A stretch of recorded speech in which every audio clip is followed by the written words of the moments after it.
Ladies and gentlemen, there comes a moment in every person's life, a moment so quiet, so subtle, and yet so powerful that it signals something extraordinary, the moment right before the blessing arrives.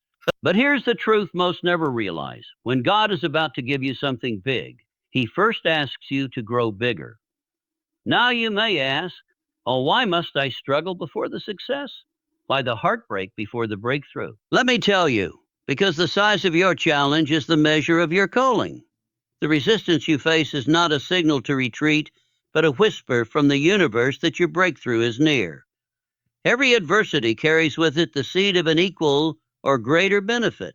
Think of the great inventors, leaders, visionaries. They all stood at the edge of failure before their defining triumph. Edison failed 10,000 times before the light stayed on. Lincoln faced defeat after defeat before he led a nation. They did not curse the struggle. They recognized it as a signal, a divine preparation for something big. Faith, my friends, is the key that unlocks the treasure chest of life. Not blind faith, but faith with purpose. Faith that says, I will persist until I succeed because I know the Creator does not plant a dream without also planting the path. When your back is against the wall and the night feels longest, that is the hour just before dawn. That's when God leans in, checking your heart. Will you quit or will you rise?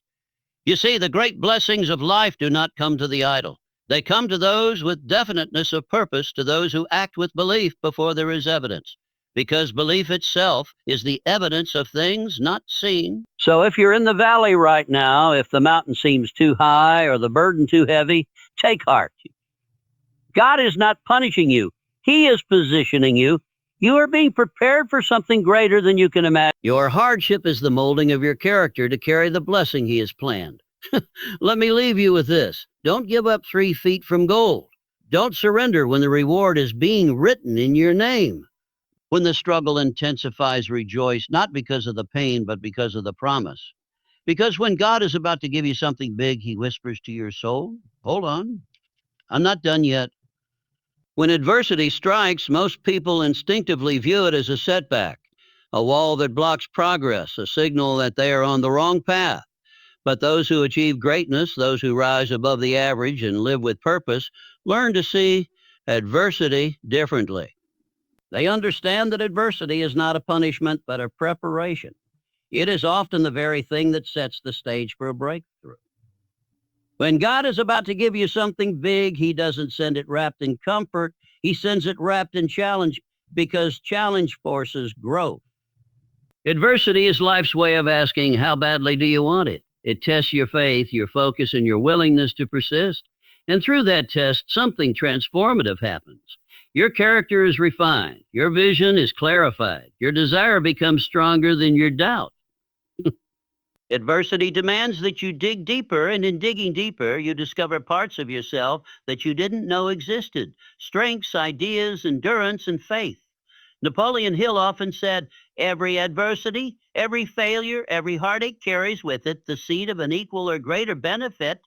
That seed is invisible to most because they are focused on the pain and not the purpose. But to those with eyes of faith, that seed becomes clear. A lost job becomes the doorway to entrepreneurship. A broken relationship opens the path to self-discovery and healing. Financial struggle awakens innovation and gratitude. Every difficulty has within it a hidden gift, but only those who refuse to give up will receive it. You see, adversity doesn't mean God has forgotten you. It means He is preparing you. It's not that your blessing is denied. It's that it's delayed until you're strong enough to hold it, wise enough to manage it, and faithful enough to honor it. Think of the farmer. The ground must be broken before the seed is planted, and the seed must be buried in darkness before it grows.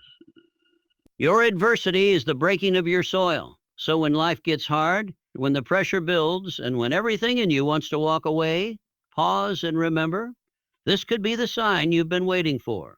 Not a sign to quit, but a sign that you are near your breakthrough. That mountain you're climbing is proof of the elevation that lies ahead. Hold your ground, stay in faith, because adversity, when seen through the right lens, is not an end. It's the beginning of something big. Faith is the foundation upon which all great achievements are built. Without it, no vision can survive, no dream can thrive, and no purpose can be fulfilled. Faith is not just a belief in God or a higher power. It is a deep, unshakable confidence that what you are pursuing is already yours in spirit, even if it hasn't yet shown up in the physical world. It is the ability to move forward with certainty in the face of uncertainty. That's why faith is your greatest asset. In the journey toward anything meaningful, there will be moments of doubt, fear, and silence. Doors won't open right away. People won't understand your mission. Circumstances may seem to oppose your progress. In these moments, logic might fail you, emotion might mislead you. But faith? Burning, relentless faith will keep you standing.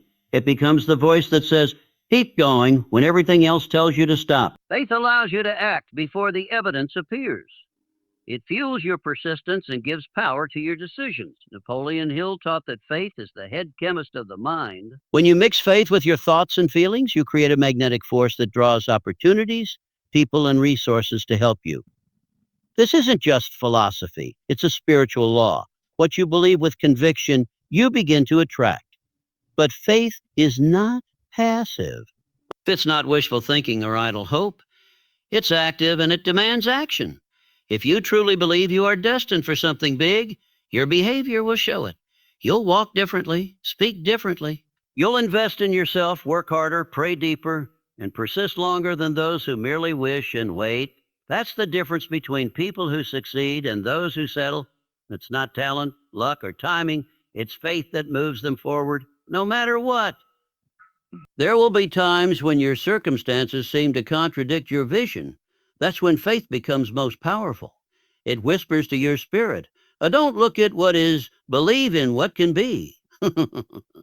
Faith is the bridge between your current situation and your ultimate destination. Without it, you'll freeze at the sight of obstacles. With it, you'll find a way through, around, or over every challenge. When God is about to give you something big, he often gives no warning, no signs, just silence. That silence is not abandonment. It's a test of your faith. So stand firm. Keep moving. Speak life over your dreams. Because when everything else fades, faith remains. And with it, you are never without hope and never without power. Struggle is often misunderstood. Many see it as a sign that they're off track, that things aren't working out, or that they're somehow failing. But in truth, struggle is a signal, one of the clearest indicators that something significant is about to happen. It is not a sign of defeat.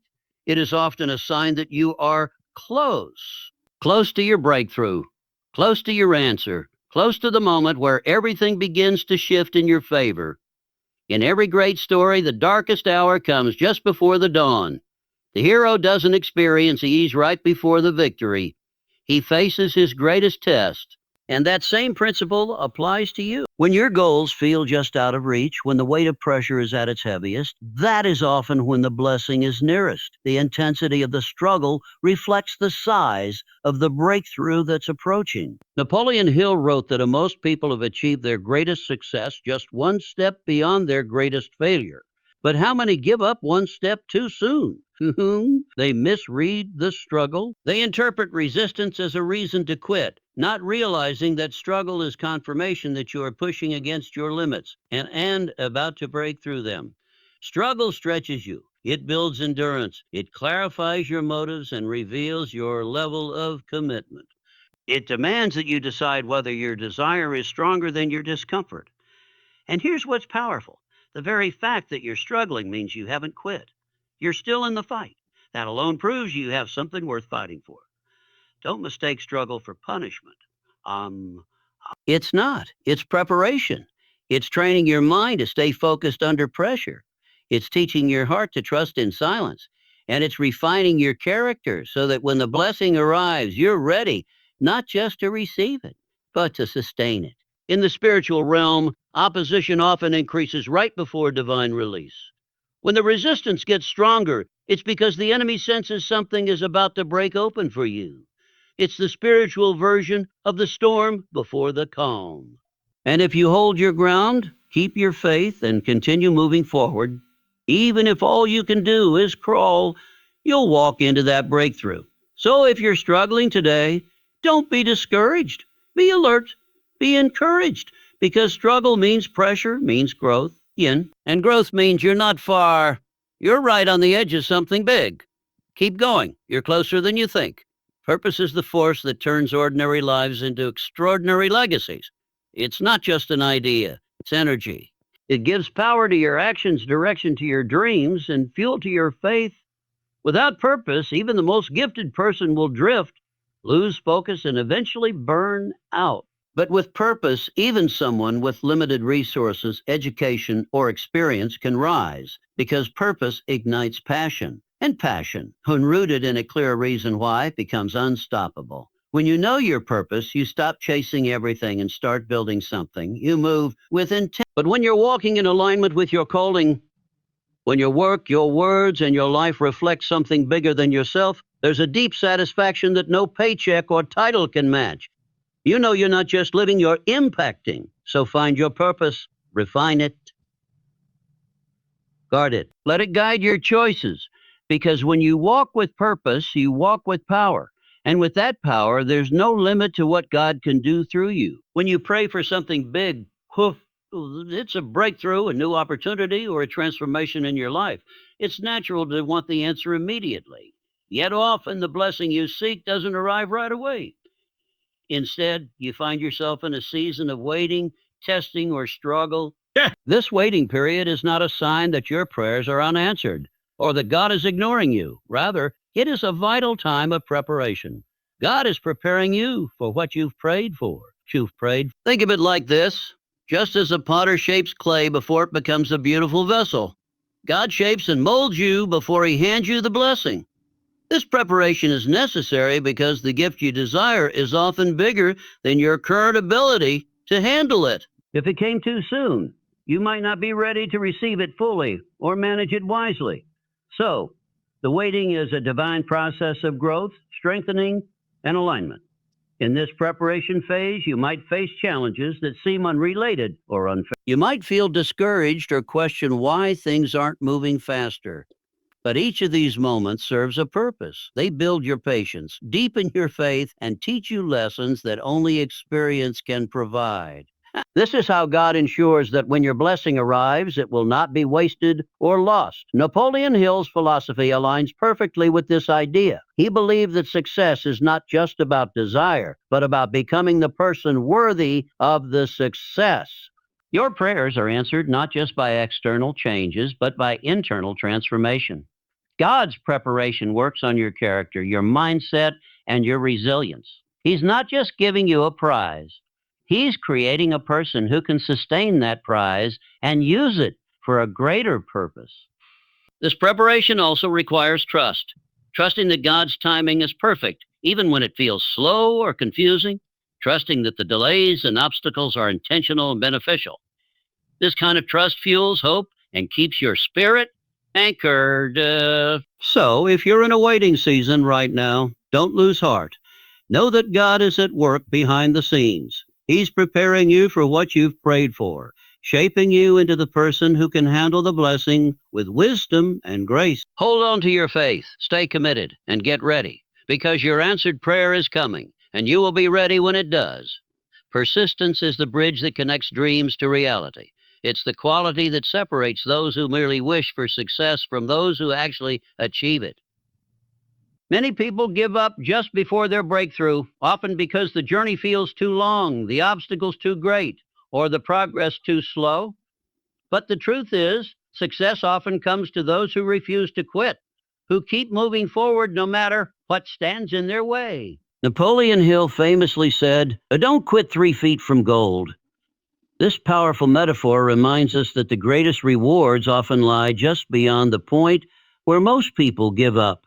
When you feel like stopping, when discouragement creeps in, and when the struggle seems unbearable, that is exactly the moment to dig deeper, hold tighter, and persist even more. Persistence is more than stubbornness. It's a mindset rooted in faith and clarity of purpose. It means understanding why you started and refusing to let temporary setbacks erase your vision. Persistence requires patience, but not passivity. It means taking consistent, deliberate steps forward, even if those steps are small. It's showing up when you don't feel like it and doing the work when no one is watching. History is filled with examples of people who succeeded only because they persisted. Thomas Edison's thousands of failed attempts to invent the light bulb were not failures but stepping stones, each one bringing him closer to success. Walt Disney faced bankruptcy and rejection before building his entertainment empire. Their stories teach us that persistence is the power to transform obstacles into opportunities. When you persist, you also build resilience. Each challenge you face strengthens your ability to handle future difficulties. You develop problem-solving skills, creative thinking, and the confidence that you can overcome whatever comes your way. Persistence turns temporary defeat into valuable experience. It's important to remember that persistence doesn't mean doing the same thing over and over without adjustment. It means learning, adapting, and improving while keeping your eyes on the prize. Sometimes persistence requires changing your strategy, but never your goal. So if you are struggling today, remember that your breakthrough might be just ahead. Keep pushing, keep believing, and keep working. Success isn't about how fast you get there. It's about never stopping until you arrive. Persist until you succeed, because that persistence is the key that will unlock the door to your dreams. Expecting the blessing is more than hope. It is a confident anticipation that what you have been working toward, praying for, or dreaming about is on its way to you. When you expect a blessing, you align your mindset and your spirit with the reality of that blessing, even before it appears. This expectation is a powerful force because it shapes how you act, how you feel, and ultimately how your life unfolds. Too often, people pray or set goals, but then doubt whether those desires will ever come to fruition. Doubt creates resistance, and resistance blocks progress. But when you expect the blessing, you create a magnetic energy that attracts positive outcomes. You begin to see opportunities where others see obstacles. You walk with confidence instead of fear. You speak words of faith instead of despair. This expectancy activates your faith and prepares you to receive. Expecting the blessing does not mean ignoring reality or pretending everything is perfect. It means acknowledging your current situation while firmly believing in a better future. It means holding on to faith even when the evidence seems scarce. This attitude transforms your struggles into stepping stones, your setbacks into lessons, and your waiting into preparation. Napoleon Hill emphasized the power of belief in creating your reality. When you truly expect the blessing, you begin to act in ways that align with success. You make decisions that reflect confidence. You invest time and energy into your dreams, and you remain patient without losing momentum. Expectation keeps you motivated and resilient. Furthermore, expecting the blessing shifts your focus from scarcity to abundance. Instead of fearing lack or failure, you anticipate growth and victory. This shift changes your energy and the way you interact with the world. People notice your positive outlook, and doors start to open. Your environment responds to your mindset, often in ways you cannot immediately explain. Expecting the blessing also cultivates gratitude. When you believe good things are coming, you start to appreciate the small wins along the way. Gratitude creates a positive cycle. It attracts more blessings and keeps your heart open to receive them fully. So, if you are waiting for a breakthrough, a job, healing, or any other blessing, begin to expect it now. Speak it out loud. Visualize it clearly. Feel the joy of having it before it arrives. Expect a blessing with unwavering faith, because what you anticipate with expectation, you prepare for with purpose, and ultimately you receive. Your blessing is coming. Expect it, embrace it, claim it,